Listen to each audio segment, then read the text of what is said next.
Welcome back to Munro Live, everybody. Today we're going to talk about the Giga castings. So on Friday, if you were following us on Twitter or Instagram, we got these things removed relatively quickly, and Jordan's going to run through the process to get them out, and then we're going to go into a lot of features about them. So Jordan, how'd it go getting them out? Yeah, it was a heavy lift for the guys actually getting it out. So we used a few different things. We started out plasma cutting. So anywhere there was an SPR or a bolt that we couldn't get with a power tool, just because they actually use structural adhesive in the threads in some cases, we're using plasma cutters. Then the next layer is all the structural adhesive. So if you look on the sides of these castings, you're seeing all this purple goop. So that's structural adhesive. So that stuff is so powerful that in many cases, the bolts are just to get the body structure fixtured, and then the structural adhesive is what does a lot of the actual adhesion and connection between the components. So, and Jordan, is this one of the bolts that was cut off? Yeah, so those were very interesting in that those specific bolts, so this is the lower inboard corner at like the bottom of the hinge pillar, so just next to the front passenger's right foot, essentially. Those bolts are the thing that absolutely confirmed for us the build process. So it confirmed that the first order of operations of this whole body structure going together is these castings going in the line. Then they've got an inner assembly. So the inner panel, like the big body structure that you could probably see behind us later in the video, that comes in next. And that was confirmed for us by these bolts because they are not visible nor accessible when the full body structure is assembled and built. So those are a in-process bolt hidden within the section. And then lastly, the body side outer, or like the A surface, what you see as the customer, comes on the side and is bolted in. So getting those out was the last thing on both of the castings that we had to free up. Yeah. And these castings are beautiful examples of integration. So many pieces and parts are integrated. I know Tesla showed, 172 parts were eliminated and replaced with just two 1600 spot welds. And focus on some of the pieces that are integrated. So this is the mount for the front motor. Is that right, Jordan? Yep. Some pieces they were not able to integrate. I know we covered this in an earlier video with Carl and I, and there is some spot welds here. So I know we couldn't see it in our other video, but you can see 1, 2, 3, 4, 5 spot welds, but also the purple structural adhesive as well as behind that. So a lot of people really want to know, what does it weigh? So as you see this thing sitting on the floor right here, it's 187.4 pounds. Is that right, Jordan? Correct. Yep. 187.4 pounds. That does have some small brackets and pieces connected, particularly the crush can, and which is bolted on, and this fender support, which is bolted on. There are a few pieces which are welded on, and then there's another piece, there's a steel reinforcement that's secured onto the underside of the shock tower, and Jordan can talk a little bit more about how that's secured. Yeah, so this is really interesting in terms of the fastener utilization here. So they've got fasteners running from the underside through to the upper side, and if you look really closely, at first I glanced over it when we were first getting this exposed, but it's a threaded fastener that's actually acting like a rivet. So the tube, or that little collar around the fastener, before the fastener is installed, that's probably a straight walled tube, and then as you run the fastener down, it's sucking the sidewall of this in. So what you get is like a pop rivet effect, but they're doing it with a threaded fastener. So kind of an interesting application there. I'm sure it's holding just fine.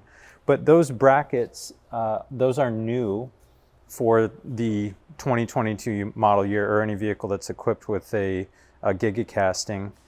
And the other thing that I found unique here is they actually changed the bill of process. So the sequence in which the vehicle comes together. Now, correct me if I'm wrong, Jordan. The old Model 3 and Model Y did have an aluminum bracket that bolted up to the shock tower. That is gone now, because I'm looking at this is the front right here. Correct. And so they're just using these 3 points here. That big aluminum bracket is gone, but that interfaces with that steel doubler and the portion of the shock tower. Correct. In the cast aluminum portion, what was unique about it in the previous iterations is it allowed the upper control arm to be part of this assembly before it came to the vehicle, because then everything could be fastened vertically as the whole assembly came in. And now the upper control arm is secured through these fasteners right here. Correct. Yeah. Correct. So what we're going to do is we're actually going to remove this front piece right here, because I want to see what it looks like off. And let me see. What is it? What do you think, Jordan? 13? Probably 13, yeah.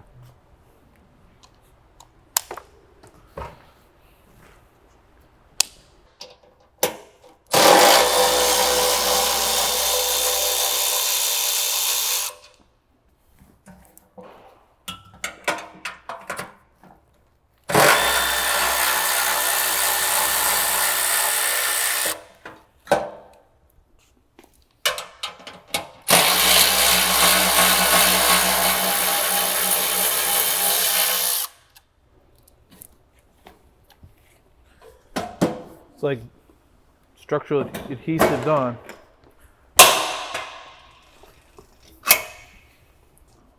Oh, they did spot weld it. Spot welded it, yep. Look at that. So not only was this secured with fasteners, it looks like you have one really good spot weld there and a spot weld there. Now I was able to just kick it off. Yeah, I would submit that if this were structural adhesive, he probably would not have been able to kick that off. That's how strong that stuff was holding throughout the other components in the body. This was also put on before they sent it through E-coat. Correct. You can see the contact patch there. It's a really interesting piece here. And we could probably pull this out. What size is this?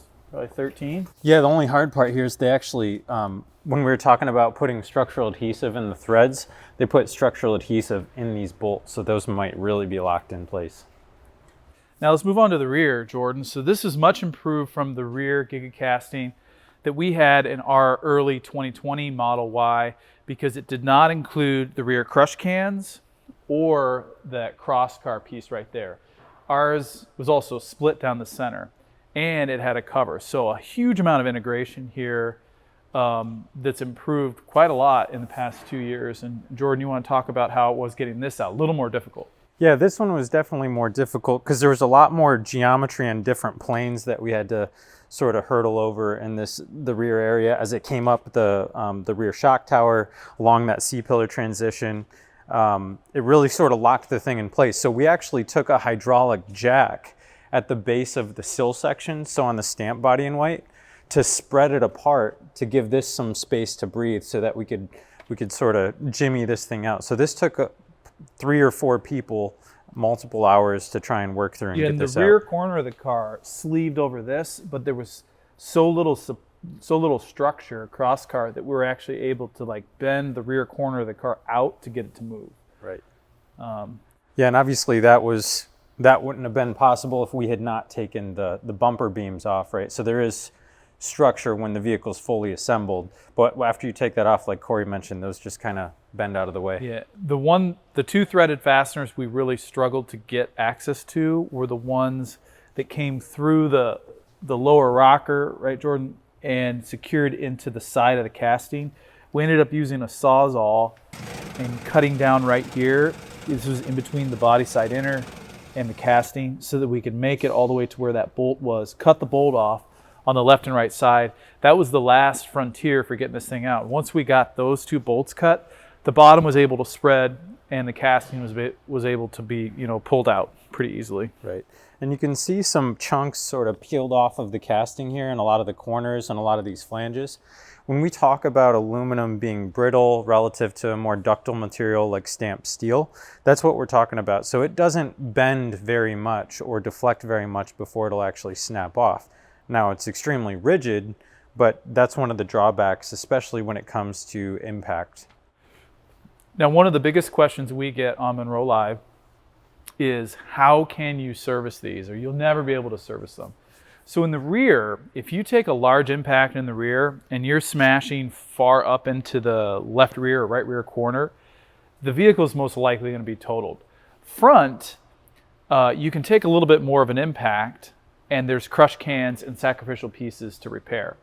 And if you look at a traditional stamped steel body, if you're getting in a bad enough accident where you're messing up the rear shock tower, or you have cross-car geometry issues, or your front shock tower, or you've torqued the engine bay if you have an engine, the car is going to be totaled. So repairability for the rear, like if someone were to say, oh, I got to replace the whole casting, I don't think it's going to happen. Absolutely not. Definitely Even not. we got it out, but at the detriment of destroying the body. So we'll go check out some of the damage we did to the steel.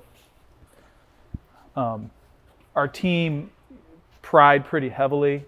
We also plasma blasted the holes out.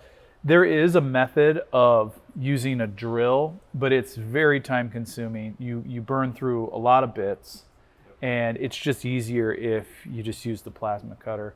And at certain points, we actually heated it up to melt some of the structural adhesive, and I think it worked pretty well. Here's the location of that last bolt. It's right here, Jordan. There was one here. Correct. And yeah, I think it was here. No, It was up higher. It was, yep. there. This Munro Live video is sponsored by Anker and their 757 power station. Sandy, what do you see right here when we got this thing? Okay, so when we got it, the first thing I did is I looked at these coils and I said, how come there's so many? And then I figured out, look at all these different outputs. This thing has to go from AC to DC, DC, DC, and DC basically to smaller DC. So that's why these coils are here, to eliminate any sort of issues that you're going to have with stray voltage and things like that. And the cells are LFP. LFP is lithium iron phosphate. And our battery module, when we pulled it out, it was very well assembled. It had this nice cover on top. You can see the bus bar strategy is something we see out of only the most advanced EVs. Yeah, so this thing is basically 1.2 kilowatt hours, a little bit more than 1.2, but I'm telling you, this is fabulous. And then it's got connections back here, not only for 110, like we're plugging it in, and by the way, it takes an hour to charge this thing, which is wicked fast. And then it's also got a connection for your solar panel. I'm very, very impressed. I would say this has definitely got my seal of approval. If you're into camping and whatnot, you should buy one of these. At Munro, we don't take our recommendations lightly. We've had our entire electronics team over here reviewing the circuit boards, the circuitry, even the assembly of the housing. Anker really thought out how this thing is built, and it's a really high quality product. Yeah, this whole area, when Cory was talking about torching it, we had this thing fully tensioned out with the hydraulic press. So there was a tube going from the inside of the sill to the other inside of the sill. So we had hydraulic press fully tensioned out here. And then not until concurrently when we hit it with the torch did the thing pop. So we had as much pressure as the hydraulic press could put out on these sills. It didn't budge. Only when we hit this whole area with a hot torch did it denature the adhesive enough to the point where it physically popped away from the side of the sill. And the front, let's see, what was this part for, Jordan? This small piece, is this a separator or what is that? Yeah, nearest we can tell right now, until we've looked at it further, it seems to be just a reinforcement for that corner, right? So from a small overlap rigid barrier impact perspective, we talk about that quite a bit on the channel. So it's 25% of the width of the vehicle. A lot of the energy and the load coming into the vehicle comes directly to this hinge pillar, right? So this is one of the primary items it's going to hit. And so what this may be is additional reinforcement so that this sheet metal did not tear, and or because there were fasteners all throughout the inside of this, so that the fasteners didn't start to tear through the sheet metal during an impact. So it's probably helping maintain some structural integrity as far as the joint is concerned there. And you can see, you know, the fore-aft length on this is pretty substantial, right? A lot of vehicles have much smaller hinge pillars, but you know, that's one drawback with an EV, that when they get heavy, you need to have structural countermeasures to manage the energy. It's also amazing to see how few parts are left in the body structure when you remove the front and rear casting. You see the body side outer, the body side inner are two major components. These have now become larger parts. Our initial Model 3 was much smaller. You can see they're still utilizing tailor welded blanks right here. So they'll typically vary either the thickness of the steel or the quality of the steel. So they go from ultra high strength steel to very high strength steel, boron steels, hot stamp steels. And this is the separating line before the part is ever formed.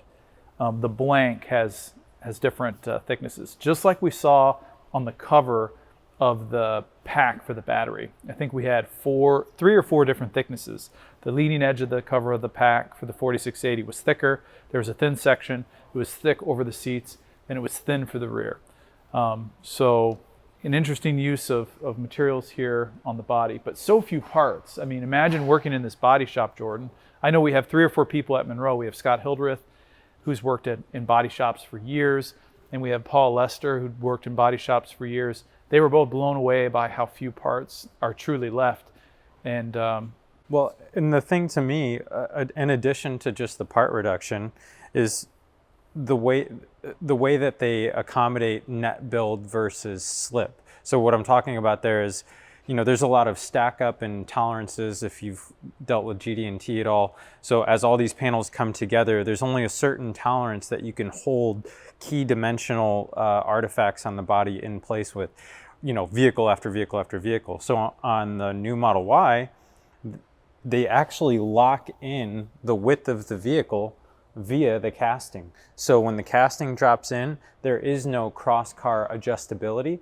It is a net lock in here. And then what they do on the greenhouse, or this front header, the greenhouse is what we refer to the upper body structure as.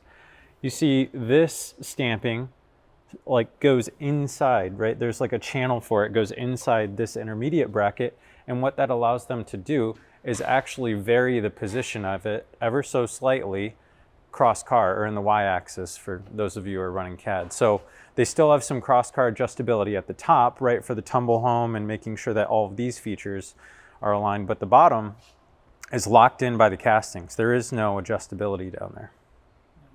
Very cool. All right, anything else, Jordan? No, I think that pretty much covers it. I'm really looking forward to getting a net mass when we get all the brackets and things off of the front. We never said the mass of the rear. What was the rear? 66.5 kilograms, so that's just over 145 pounds. 145 pounds. And then any acronyms we missed? You said GD&T. What's GD&T? Geometric dimensioning and tolerancing. So it is the practice of making sure that you've got alignments, it's evaluating stack ups, it's looking at PLPs, so primary locating points, pins, so it's how they index the entire vehicle, among other things. Yeah, and to wrap things up, I just want to remind all our reviewers, we are not YouTube engineers. We're an engineering firm first. We have nearly 100 employees at Munro & Associates, some of the top experts in their field, battery experts, electronic experts, body and white experts. So a lot of the information that we're disseminating in these videos is collaborated with our team of experts. So if you're out there wondering man, where does Munro & Associates get all this confidence behind the stuff we're saying? And really it's the confidence of our entire extended team. So we want to thank everybody for watching. We hope you get some value out of the stuff that we cover. Jordan, thank you as always. I think you're like our number 2 or number 3 Munro Live contributor. Jordan just joined Twitter. He wants some followers, so go find him on Twitter.